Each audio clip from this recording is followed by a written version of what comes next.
Buku Peradaban Islam versus Peradaban Asing. Lahirnya peradaban Islam dan berdirinya masyarakat Islam pertama. Allah Subhanahu wa taala berfirman, A'udzu billahi minasyaitonir rajim. Iqra bismi rabbikal ladzi khalaq. Khalaqal insana min 'alaq. Iqra wa rabbukal akram. Alladzi 'allama bil qalam. 'Allamal insana ma lam ya'lam. Bacalah dengan menyebut nama Tuhanmu yang menciptakan. Dia telah menciptakan manusia dari segumpal darah. Bacalah, dan Tuhanmu lah yang maha pemurah, yang mengajar manusia dengan perantara kalam. Dia mengajar kepada manusia apa yang tidak diketahuinya. Tafsir Quran Surat Al-Alaq, surat ke-96 ayat 1-5. Dengan ayat-ayat yang mulia inilah peradaban Islam memulai perjalanannya. Sebuah ayat yang menjadi pembuka wahyu ilahi yang turun kepada Muhammad bin Abdullah Al-Hashimi Al-Quraisy. Sebuah wahyu yang diturunkan untuk mendeklarasikan adanya sebuah konsep kehidupan yang sama sekali baru, yang belum pernah diketahui oleh bangsa Arab sejak abad-abad sebelumnya. Itulah agama, din yang baru. Meski ungkapan kata din tidak mampu untuk mengungkap maknanya, dan tidak cukup untuk menggambarkan berbagai kandungan yang ada di dalamnya, sebab ia tidak bertujukan untuk mengubah aqaid diniyah atau keyakinan-keyakinan dalam agama dan upacara-upacara seremonial jahiliyah yang bersifat spiritual semata. Ia bertujuan mengubah seluruh pemikiran tentang kehidupan, alam semesta dan manusia yang selama ini mereka bawa, mengubah segala pemahaman dan konsep tentang perilaku yang mereka yakini, dan mengubah seluruh cara hidup yang selama ini telah menjadi kebiasaan mereka. Setelah ia mengubah mereka dari penyembahan terhadap Tuhan yang bersifat materi dan hina, Tuhan-Tuhan yang banyak, menuju penyembahan kepada Allah, Zat yang Maha Tunggal, yang menciptakan langit dan bumi, Zat yang menyandang sifat A'udzu billahi minasyaitonir rajim. La tudrikuhul absar wa huwa yudrikul absar wa huwal latiful khabir. Tidak dapat dicapai oleh penglihatan mata, sedang Dia dapat melihat segala yang kelihatan, dan Dialah yang maha halus lagi maha mengetahui. Tafsir Quran Al-An'am surat ke-6 ayat 103.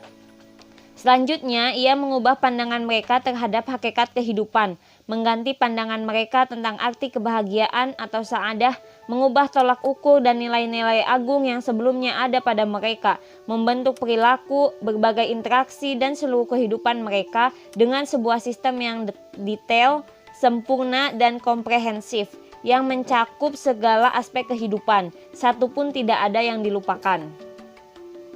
Ada sebuah ungkapan yang bisa menggambarkan perbedaan antara kehidupan jahiliyah dengan kehidupan Islam. Ibnu Hisham dalam kitab Sirahnya meriwayatkan ungkapan Ja'far bin Abi Thalib radhiyallahu anhu kepada Raja Najasyi pada saat hijrah yang pertama. Ja'far bin Abi Thalib radhiyallahu anhu mengungkapkan, "Wahai sang raja, dahulu kami adalah kaum jahiliyah. Kami menyembah berhala, memakan bangkai, melakukan berbagai perkara yang menjijikan, memutus silaturahmi, berbuat buruk kepada tetangga. Yang kuat di antara kami menindas yang lemah. Kami berada dalam keadaan itu hingga Allah mengutus kepada kami seorang rasul dari kaum kami. Kami mengenal nasabnya, kejujurannya, keamanahannya, dan kesuciannya. Lalu ia mengajak kami untuk mentauhidkan Allah dan menyembahnya, meninggalkan semua hal yang dulu kami dan nenek moyang kami jadikan sebagai sesembahan selain Allah, berupa batu dan berhala. Ia memerintahkan kami untuk bersifat jujur dalam berkata, menyampaikan amanah, menyambung silaturahmi, berbuat baik dengan tetangga, melindungi kehormatan dan darah. Ia melarang kami dari berbuat keburukan, berkata dusta, memakan harta anak yatim, dan menuduh zina terhadap perempuan yang suci. Ia memerintahkan kami untuk menyembah hanya kepada Allah, tidak menyekutukannya, memerintahkan kami melakukan sholat, zakat, dan puasa.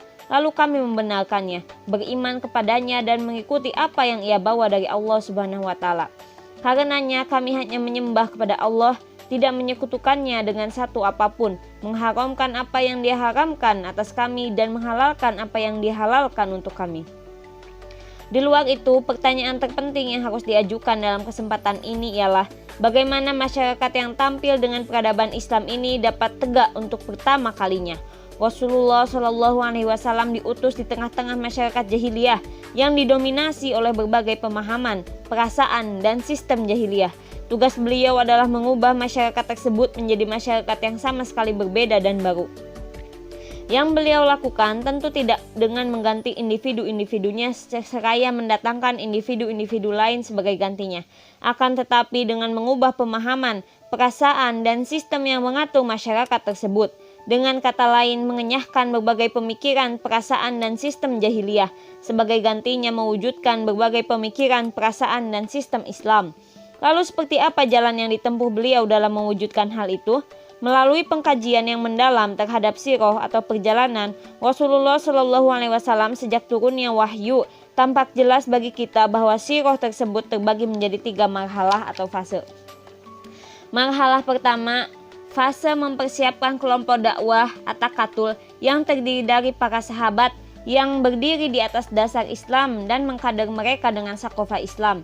Marhalah kedua, fase dakwah terang-terangan dan berinteraksi dengan masyarakat luas. Marhalah ketiga, menerapkan Islam secara praktis melalui negara Islam. Marhalah yang pertama berlangsung selama 3 tahun. Dalam masa itu Rasulullah Shallallahu Alaihi Wasallam melakukan aktivitas penanaman atau pemantapan akidah dalam benak para sahabat. Beliau menguatkan keimanan mereka, mengajarkan mereka hukum-hukum Islam, mengkader mereka dengan sakofah Islam yang dinamis, serta memaparkan berbagai dalil dan argumen atas rusaknya akidah, pemahaman, dan sistem jahiliyah.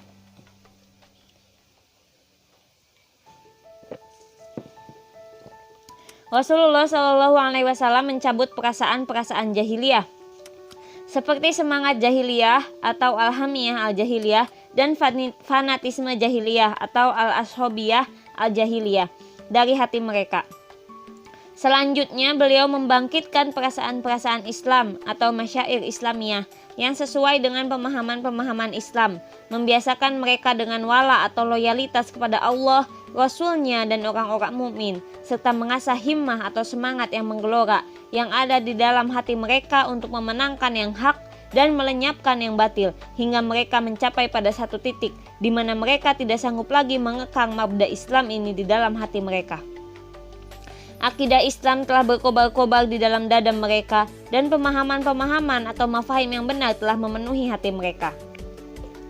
Di sisi lain, fakta yang ada dengan berbagai perkara yang melingkupinya berupa keyakinan, adat istiadat, berbagai tradisi, sistem yang rusak, usang dan tak layak pakai, kezoliman yang tiada taranya, kerusakan yang mencapai puncaknya, dominasi kelompok-kelompok bejat, kebiasaan mengubur anak-anak perempuan hidup-hidup, kecurangan dalam timbangan dan takaran, merajalelanya praktek riba, berkecamuknya peperangan yang dilandasi fanatisme atau asobiyah. Berbagai fakta ini membangkitkan mereka dan mendorong mereka untuk melawannya dengan tujuan untuk meluruskannya. Rasulullah Shallallahu Alaihi Wasallam terus berada dalam marhalah ini hingga akhirnya beliau mampu mewujudkan sebuah takatul atau kelompok yang terdiri dari para sahabat yang telah matang sakofah Islamnya. Di dalam diri mereka telah terbentuk akliyah Islamiyah atau pola pikir Islam. Nafsiyah atau pola sikap mereka telah menjadi nafsiyah Islamiyah atau pola sikap Islam. Dengan itu beliau merasa tenang sebab telah mampu mewujudkan sebuah takatul atau kelompok yang terdiri dari pribadi-pribadi Islam yang matang dan tidak memiliki sedikit pun kaitan dengan masyarakat jahiliyah. Beliau yakin kelompok atau takatul ini telah siap untuk menghadapi masyarakat yang serba jahiliyah. Mengenai marhalah kedua, di dalamnya Rasulullah Shallallahu Alaihi Wasallam terus membangun kutlah atau kelompok dakwah sahabat, mengkader mereka dan menambah jumlahnya. Di samping itu, pada marhalah ini beliau melakukan berbagai aktivitas yang berbahaya, sulit dan paling berat dalam kehidupan dakwah yang dijalani oleh takatul as-sahabah atau kelompok dakwah para sahabat. Aktivitas-aktivitas tersebut adalah 1. Dakwah al-jamahiriyah az-zohriyah, dakwah secara berkelompok dan terang-terangan untuk mewujudkan opini umum atau ar-ra'yu al-am tentang Islam. 2. Siro al-fikri atau pergulatan pemikiran dengan berbagai akidah, sistem, dan pemikiran jahiliyah, melawan adat istiadat yang rusak dan berbagai pemahaman yang salah dengan cara menjelaskan kepalsuannya serta berdakwah untuk meninggalkannya. 3. Kifah asyasi atau perjuangan politik, yang dimaksudkan untuk menghancurkan pengaruh para pemimpin Quraisy disebabkan sikap keras kepala mereka untuk tetap berada dalam kekafiran dan memimpin manusia dengan sistem kufur jahiliyah, dan disebabkan sikap mereka yang menghalang-halangi dakwah Islam. Pada marhalah Zohiriyah ini, Rasulullah Shallallahu Alaihi Wasallam mengemban dakwah dan menampakkan kelompok atau kutlah yang mengemban dakwah bersama beliau secara terang-terangan tanpa sedikit pun ada yang disembunyikan. Lebih dari itu, dakwah tersebut pada esensinya telah mengandung perlawanan terhadap orang-orang Quraisy dan masyarakat Makkah secara umum. Sebab dakwah tersebut mengajak untuk mentauhidkan Allah Subhanahu wa taala, hanya menyembah Allah, mengajak untuk meninggalkan penyembahan terhadap berhala serta membuang sistem yang rusak yang sedang mengatur hidup mereka. Implikasinya, dakwah ini berlangsung berbenturan secara dahsyat dengan orang-orang Quraisy. Rasulullah Shallallahu Alaihi Wasallam merendahkan akal mereka, meremehkan Tuhan-Tuhan mereka, mengkritik kehidupan mereka yang rendah, dan mencela sarana-sarana hidup mereka yang zolim. Sementara itu, Al-Quran terus turun kepada beliau. Al-Quran menyerang mereka, mengatakan dengan tegas, A'udzubillahi minasyaitonirrajim. Innakum wa ma ta'buduna min dunillahi hasabu jahannama antum laha waridun. Sesungguhnya kamu dan apa yang kamu sembah selain Allah adalah umpan jahanam. Kamu pasti masuk ke dalamnya. Tafsir Quran Surat Al-Anbiya surat ke-21 ayat 98. Selanjutnya, Al-Quran juga menyerang praktek riba yang telah menjadi gaya hidup mereka dengan serangan yang sangat keras dan mendasar. Allah Subhanahu wa taala berfirman, A'udzu billahi minasyaitonirrajim. Wa ma ataitum min ribal yarbu fi amwalin nasi fala yarbu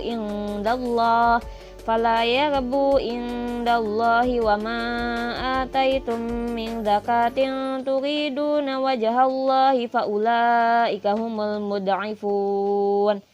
Dan sesuatu riba atau tambahan yang kamu berikan agar dia bertambah pada harta manusia, maka riba itu tidak menambah pada sisi Allah. Dan apa yang kamu berikan berupa zakat yang kamu maksudkan untuk mencapai keridhaan Allah, maka yang berbuat demikian itulah orang-orang yang melipat gandakan pahalanya. Tafsir Quran Surat Rum surat ke-30 ayat 39. Allah Subhanahu wa taala juga mengancam orang-orang yang berbuat curang dalam timbangan dan takaran. Allah Subhanahu wa taala berfirman, A'udzu billahi minasyaitonirrajim. Wailul lil mutaffifin alladzina idza iktalu 'alan nasi yastawfun wa idza kaluhum aw wazanuhum yukhsirun. Kecelakaan besarlah bagi orang-orang yang curang, yaitu orang-orang yang apabila menerima takaran dari orang lain mereka minta dipenuhi, dan apabila mereka menakar atau menimbang untuk orang lain mereka mengurangi. Tafsir Quran Surat Al-Mutaffifin surat ke-83 ayat 13. Akibatnya mereka selalu berusaha menghalang-halangi beliau, menyakiti beliau dan para sahabat beliau, terkadang dengan cara menyiksa dan memutus hubungan dengan beliau dan para sahabatnya, kadangkala dengan cara melakukan propaganda terhadap beliau dan agama beliau. Kendati demikian, beliau tetap konsisten menyerang mereka, terus mengadakan perlawanan terhadap pandangan-pandangan yang batil, menghancurkan akidah-akidah yang rusak, dan terus bersungguh-sungguh dalam menyebarkan dakwah. Beliau mendakwahkan Islam secara terang-terangan, tidak menggunakan sindiran ataupun isyarat, tidak bersifat lembut, tidak pula bersifat tenang, tidak mencari perhatian, tidak pula bermanis muka. Meski berbagai siksaan dari orang-orang Quraisy terus menimpa beliau, dan meski berbagai kesengsaraan terus mendera beliau. Kendati Rasulullah Shallallahu Alaihi Wasallam seorang diri tanpa ada pembantu dan penolong, tanpa perlengkapan dan tanpa senjata, beliau tetap bersikap terang-terangan, menantang dan mendakwahkan agama Allah dengan penuh kekuatan dan keimanan, sedikit pun tidak memperlihatkan rasa lemah dalam memikul beban dakwah yang sangat berat. Semua itu memiliki pengaruh besar dalam mengalahkan dan mengatasi berbagai kesulitan dan rintangan yang dibuat oleh orang-orang kafir Quraisy yang berusaha menghalang-halangi beliau dengan masyarakat.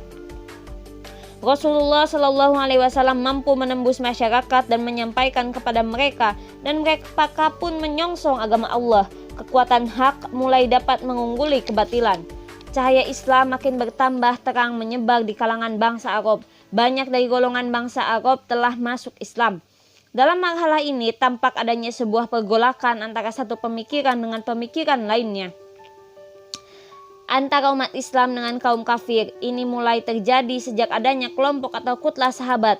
Saat itu Rasulullah Shallallahu Alaihi Wasallam keluar atau berbaris bersama para sahabatnya dalam sebuah barisan yang tidak pernah dikenal oleh bangsa Arab sebelumnya, dan itu dilakukan dalam satu kelompok atau kutlah. Sejak itu Rasulullah Shallallahu Alaihi Wasallam menyebarluaskan dakwahnya kepada seluruh manusia secara terang-terangan, terbuka dan menantang. Dakwah jamaiyah atau kolektif dan kaderisasi kolektif memiliki pengaruh yang cukup besar di kalangan Quraisy. Mereka bertambah dengki dan mulai merasakan adanya sebuah ancaman yang semakin mendekat.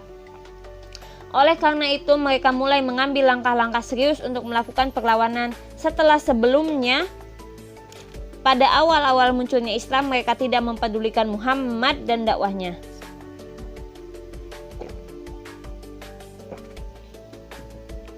Perjuangan politik mulai tampak dan semakin intensif.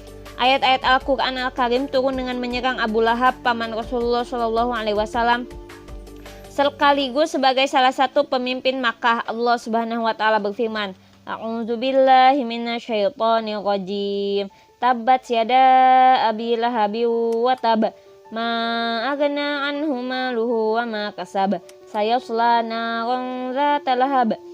Binasalah kedua tangan Abu Lahab, dan sesungguhnya dia akan binasa. Tidaklah berfaedah kepadanya harta bendanya dan apa yang ia usahakan. Kelak dia akan masuk ke dalam api yang bergejolak. Tafsir Quran Surat Al-Lahab surat ke-111 ayat 1-3.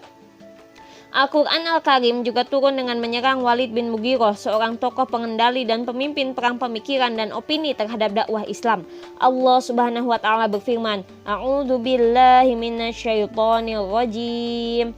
Kalla innahu kana li ayatina anida saurhiquhu sa'uda innahu fakkara wa qaddar faqutila kaifa qaddar thumma qutila kaifa qaddar thumma nazar thumma abasa wa basar thumma adabara wastakbar faqala in hadza illa sihrun yu'thar in hadza illa qaulul bashar sauslihi saqor. Sekali-kali tidak akan aku tambah, karena sesungguhnya dia menentang ayat-ayat kami Al-Quran. Aku akan membebaninya mendaki pendakian yang memayahkan. Sesungguhnya dia telah memikirkan dan menetapkan apa yang ditetapkannya, maka celakalah dia. Bagaimana dia menetapkan kemudian celakalah dia? Bagaimanakah dia menetapkan kemudian dia memikirkan? Sesudah itu dia bermasa muka dan merengut. Kemudian dia berpaling dari kebenaran dan menyombongkan diri. Lalu dia berkata, Al-Quran ini tidak lain hanyalah sihir yang dipelajari dari orang-orang dahulu. Ini tidak lain hanyalah perkataan manusia. Aku akan memasukkannya ke dalam neraka Sakor. Tafsir Quran Surat Al-Mudaththir surat ke-74 ayat 16-26. Dengan itu semakin bertambah pula penyiksaan dan penindasan yang dilakukan oleh mereka terhadap Rasulullah Shallallahu Alaihi Wasallam dan para sahabatnya. Marhalah ini merupakan marhalah yang paling berat sekaligus sebagai marhalah yang memiliki peran yang sangat besar dan agung.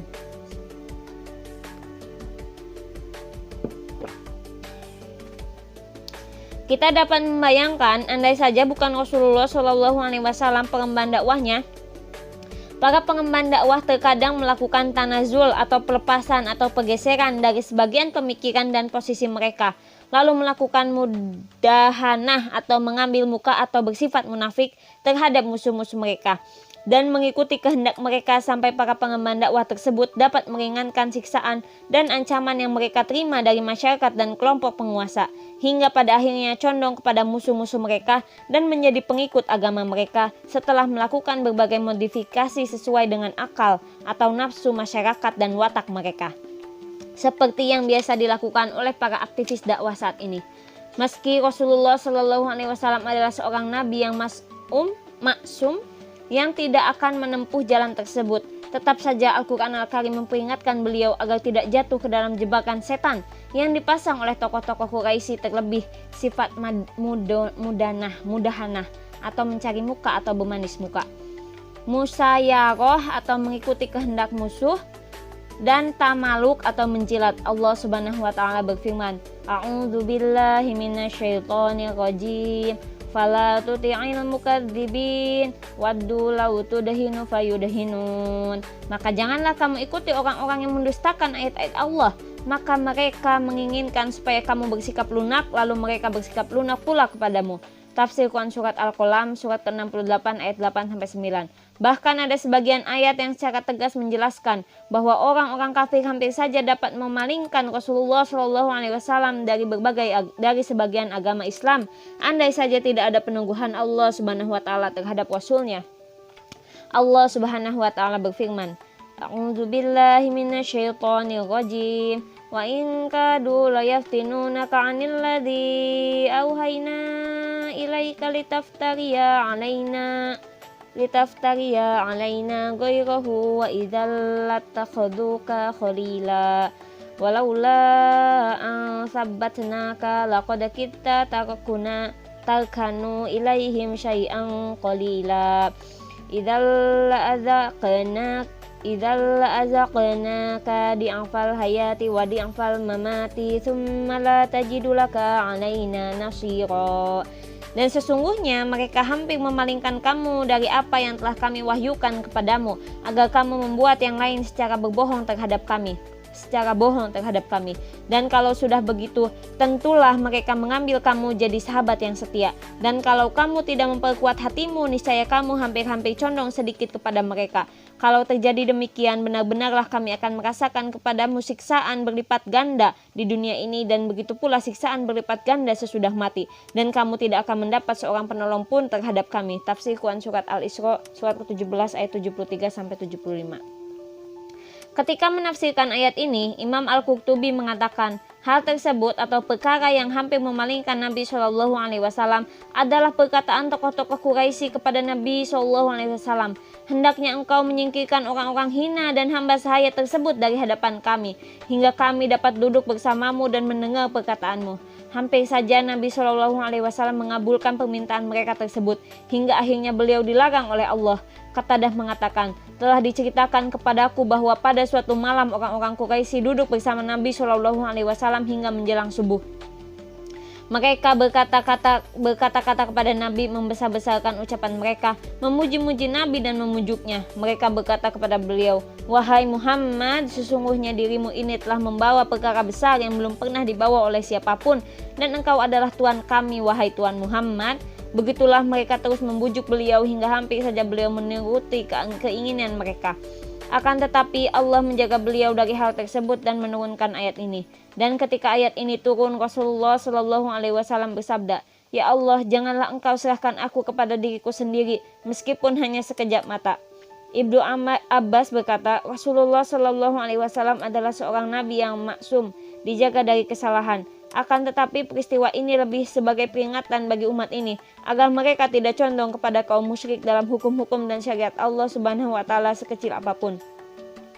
Demikianlah berbagai situasi dan kondisi yang dialami oleh Rasulullah SAW dan para sahabat yang mulia di Makkah, menyebabkan banyak tekanan fisik atas para pengemban dakwah. Namun kita dapat menyaksikan bahwa tekanan-tekanan itu ternyata tidak dapat mempengaruhi dakwah dan pemikiran Islam yang dibawa oleh para pengemban dakwah tersebut. Itulah periode kenabian dengan pemimpin dakwahnya Muhammad Rasulullah SAW. Jika demikian kondisinya, bagaimana mungkin kaum jahiliyah mampu memenangkan pertarungan tersebut? Sejak Rasulullah SAW membentuk sebuah takatul sahabat yang bergerak bersama beliau secara terang-terangan dalam dakwah Islam, Rasulullah SAW bertujuan mengubah berbagai tradisi umum yang telah berakar di kota Mekah. Beliau ingin mengubahnya dari tradisi jahiliyah menjadi tradisi yang islami, mengubah kebiasaan umum. Merupakan sebuah langkah yang sangat penting dalam aktivitas mengubah masyarakat menuju masyarakat Islam. Alasannya karena sebuah tradisi pada dasarnya adalah sekumpulan pemikiran dan perasaan yang ada di tengah-tengah masyarakat yang membentuk pola sikap, interaksi, dan menentukan struktur sosial. Dengan demikian, ketika Islam telah tersebar dan mayoritas masyarakat maka telah memeluknya, maka bisa dipastikan mereka akan membawa pemikiran-pemikiran Islam. Hati mereka juga akan terpenuhi dengan perasaan-perasaan Islam. Jadi tradisi umum akan terbentuk di atas dasar Islam meskipun hanya bersifat umum saja. Inilah yang akan menjadi penghantar bagi terwujudnya pandangan umum atau ra'yul al-am yang selalu memburu solusi Islam dalam seluruh posisi dan pandangannya. Jika semua ini terjadi, tidak akan ada jarak lagi antara masyarakat tersebut dengan perubahannya yang akan menjadi masyarakat Islam, kecuali tinggal diterapkannya sistem Islam melalui kekuasaan dan pemerintahan.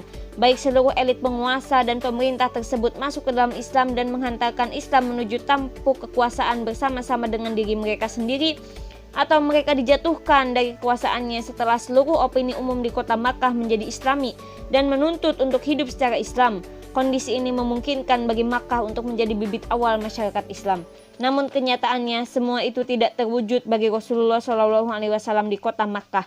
Kendati penduduk Makkah yang masuk Islam pada fase ini bertambah jumlahnya, tetapi mereka tidak mampu mencapai pada batas yang dapat dikatakan bahwa tradisi umum dan opini umum Ra'yul Am di kota Makkah telah berubah menjadi Islami.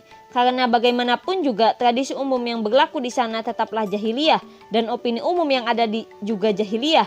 Kondisi yang dialami oleh Rasulullah SAW di Makkah telah mengalami stagnasi dan kesempitan, di mana proses interaksi antara dakwah dengan masyarakat telah sirna disebabkan teror yang terus-menerus dilancarkan oleh tokoh-tokoh Quraisy terhadap umat Islam dan siapa saja yang memiliki keinginan masuk ke dalam agama baru itu. Inilah yang mendorong Rasulullah SAW untuk mencari masyarakat baru dan berusaha menyebarkan Islam di sana, dengan harapan masyarakat yang baru ini akan menjadi pengganti dari kota Makkah sebagai titik tumpu dakwah yang akan menghantarkan pada transformasi dari fase dakwah menuju fase penerapan secara praktis melalui kekuasaan. Oleh sebab itu, Rasulullah SAW selalu menawarkan dirinya kepada kabilah-kabilah yang datang ke kota Makkah, sampai pada akhirnya Allah memuliakan beliau dengan penerimaan penduduk Yasrib atau Madinah sebagai ahli nusroh, orang-orang yang mau menolong Islam dan Rasulullah SAW. Peristiwa itu terjadi ketika ada serombongan orang dari Madinah pada musim haji yang masuk Islam di hadapan Rasulullah SAW. Lalu mereka kembali ke Madinah untuk mengajak kaumnya masuk Islam dan agar mereka kembali datang ke kota Makkah pada musim haji berikutnya dengan membawa tambahan dari orang-orang yang telah terlapangkan hatinya dengan petunjuk Islam. Akhirnya mereka membaiat Nabi SAW di dekat Aqobah. Rasulullah SAW mengirimkan seorang sahabat yang mulia, seorang da'i sejati sekaligus orang yang sangat piawai, yaitu Mus'ab bin Umair, bersama mereka agar ia mengajarkan Islam kepada mereka, memahamkan hukum-hukumnya dan menyebarkan Islam di kota Madinah. Belum lewat setahun sejak munculnya Mus'ab di Madinah, ternyata tradisi umum di Madinah telah terbentuk menjadi tradisi umum yang Islami. Ini ditandai ketika para pemimpin Madinah dan mayoritas masyarakat Madinah masuk ke dalam Islam. Dengan demikian, tradisi umum Islami di Madinah telah terwujud dengan dua pilar dari pilar-pilar masyarakat Islam, yaitu persepsi atau mafhum dan perasaan yang Islami yang didasarkan pada akidah Islam. Tidak ada yang tersisa lagi kecuali kedatangan Rasulullah SAW ke kota Madinah untuk mengimplementasikan sistem yang bersumber dari akidah tersebut melalui kekuasaan atau pemerintahan. Dengan terpenuhinya semua itu, masyarakat Islam yang pertama telah berdiri tegak. Begitulah hijrah Rasulullah SAW ke kota Madinah dalam rangka penyebaran mahkota bagi perjalanan pembangunan masyarakat Islam. Sejak sampai di sana, beliau langsung menerapkan berbagai sistem Islam dalam seluruh aspeknya, pemerintahan, ekonomi, sosial, pendidikan, sanksi, politik dalam negeri maupun politik luar negeri. Berdasarkan hal ini, Rasulullah SAW telah sampai pada marhalah yang ketiga, yaitu marhalah penerapan Islam secara praktis melalui kekuasaan dan pemerintahan melalui sebuah negara.